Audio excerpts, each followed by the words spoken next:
నిర్మాణ రంగాల కార్మికుల సమావేశాన్ని సదస్సును ఈరోజు సుందర విజ్ఞాన కేంద్రంలో నిర్వహించడం జరుగుతుంది.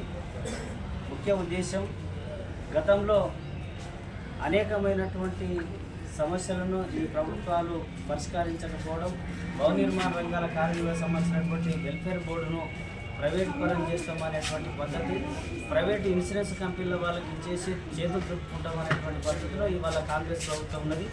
అందులో భాగంగా కేంద్ర స్థాయిలో ఉన్నటువంటి కేంద్ర ప్రభుత్వం, బీజేపీ ప్రభుత్వం ఏదైతే ఉన్నదో ఇవాళ దేశంలో 4 చట్టాలను 4 కోడ్లుగా మార్చి చట్టాలన్నీ నిర్వీర్యం చేసేటువంటి పద్ధతిలో ఇవాళ దేశవ్యాప్తంగా కార్మిక వర్గాన్ని ఇవాళ ఈ రంగంలో కార్మిక వర్గాన్ని మొత్తం నిర్వీర్యం చేయాలన్నటువంటి పద్ధతి బీజేపీ ప్రభుత్వం తీసుకొస్తా ఉన్నది.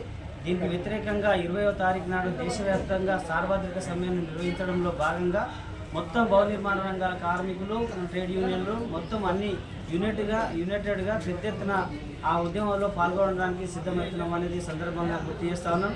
కాంగ్రెస్ ప్రభుత్వం వచ్చి దాదాపుగా సంవత్సరంన్నర అవుతున్నా కానీ ఇప్పటి వరకు మినిస్టర్ లేడు, లేబర్ బోర్డు చైర్మన్ లేడు, దానికి సంబంధించిన నిధులు ఎటుపోతున్నాయి, ఎవరికి పోతున్నాయి, ఎవరికి ఇస్తారు అనేటువంటి పద్ధతి కూడా సమీక్ష లేదు, కనీసం దాన్ని పట్టించుకున్నటువంటి నాదు లేడు. కాబట్టి దీని మీద కూడా కార్మిక సంఘాలుగా పెద్ద ఎత్తున ఉద్యమాలు చేయడానికి కూడా మేమందరం సిద్ధమవుతున్నాం అనేది సందర్భంగా గుర్తు చేస్తా ఉన్నాం. కార్మిక వర్గాన్ని ఎప్పుడు విస్మరిస్తే ప్రభుత్వ సంక్షేమాలన్నీ కూలిపోతూ ఉంటాయి, ప్రభుత్వం మనగడ కూడా మొత్తం కూలిపోతూ ఉంటుంది.